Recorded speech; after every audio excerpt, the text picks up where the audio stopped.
Survey ഫലങ്ങൾ മാറിമറിയുന്ന കാഴ്ചയാണ് അമേരിക്കയിൽ നിന്നും കാണാൻ സാധിക്കുന്നത്. ജോ ബൈഡൻ മാറി ആ സ്ഥാനത്തേക്ക് കമല ഹാരിസ് എത്തിയത് മുതൽ പലയിടങ്ങളിലും ട്രംപിന്റെ ലീഡ് കുറയുന്നതായി സർവേകൾ വന്നിരുന്നു.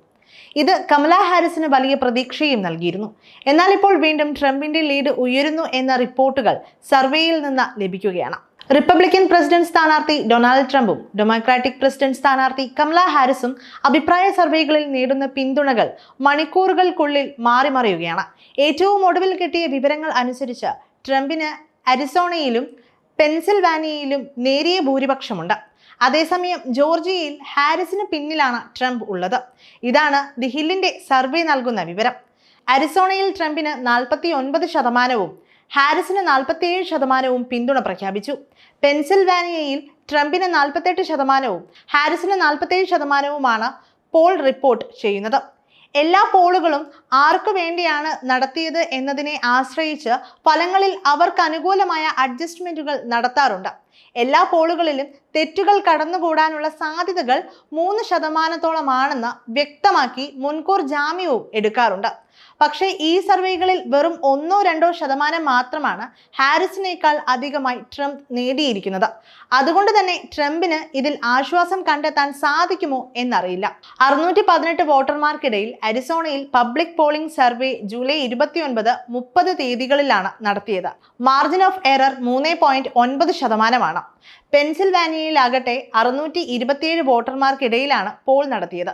ഇവിടെയും മാർജിൻ ഓഫ് എറർ 3.9%.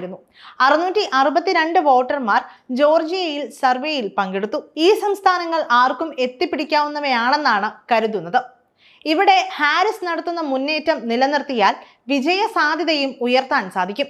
അതേസമയം പ്രസിഡന്റ് ബൈഡൻ ഒരു ടെക്സാസ് യൂണിവേഴ്സിറ്റിയിൽ പ്രസംഗിക്കവേ ട്രംപിനെ നിശിതമായി വിമർശിക്കുകയും ഹാരിസിന് വേണ്ടി വോട്ട് അഭ്യർത്ഥിക്കുകയും ചെയ്തിരുന്നു. ആ പ്രസംഗം ശ്രദ്ധിച്ചാൽ മറ്റൊന്നും ബൈഡൻ പറഞ്ഞില്ല എന്ന് മനസ്സിലാകും. പക്ഷേ എന്നിട്ടും ചില പത്രപ്രവർത്തകർ പിന്നീട് ബൈഡനോട് ചോദിച്ചത് താങ്കൾ എപ്പോഴാണ് ഹാരിസിന് വേണ്ടി പ്രചാരണം നടത്തുക എന്നതാണ്. ഞാൻ ഇപ്പോൾ പ്രചാരണം നടത്തിയതേ ഉള്ളൂ എന്നായിരുന്നു ബൈഡൻ പത്രപ്രവർത്തകർക്ക് നൽകിയ മറുപടി. അതേസമയം ഒരു ജ്യോതിഷിയുടെ പ്രവചനവും ഇപ്പോൾ ഏറെക്കുറെ ശ്രദ്ധ പിടിച്ചു പറ്റുകയാണ്. അമേരിക്കൻ പ്രസിഡന്റ് തെരഞ്ഞെടുപ്പിൽ നിന്ന് ജോ ബൈഡൻ പിന്മാറുന്ന തീയതി കൃത്യമായി പ്രവചിച്ച ജ്യോതിഷി ആമി ട്രിപ്പ് അടുത്ത US പ്രസിഡന്റ് ആരായിരിക്കുമെന്ന് പ്രവചിച്ചിരിക്കുകയാണ്.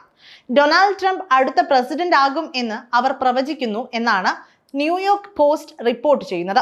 അടുത്ത കമാൻഡർ ഇൻ ചീഫ് ആരായിരിക്കുമെന്നാണ് നക്ഷത്രങ്ങൾ പറയുന്നത് എന്ന ചോദ്യത്തോടായിരുന്നു അവരുടെ പ്രതികരണം. ട്രംപിന്റെ സൂര്യൻ തന്റെ കരിയറിന്റെ ഉച്ചസ്ഥായിയിൽ ആണെന്നും വിജയം അദ്ദേഹത്തിന് ഉറപ്പാണെന്നുമാണ് ട്രംപ് പ്രതികരിച്ചത്. ഇന്റർനെറ്റിലെ ഏറ്റവും കുപ്രസിദ്ധ ജ്യോതിഷി എന്ന് ഇൻസ്റ്റഗ്രാമിൽ സ്വയം നിർവചിക്കുന്ന ട്രംപ് റിയൽ എസ്റ്റേറ്റ് വ്യവസായി കൂടിയായ ട്രംപ് ഉറപ്പായും US പ്രസിഡന്റ് ആകും എന്ന് ഉറപ്പിച്ചു പറഞ്ഞിരിക്കുകയാണ്.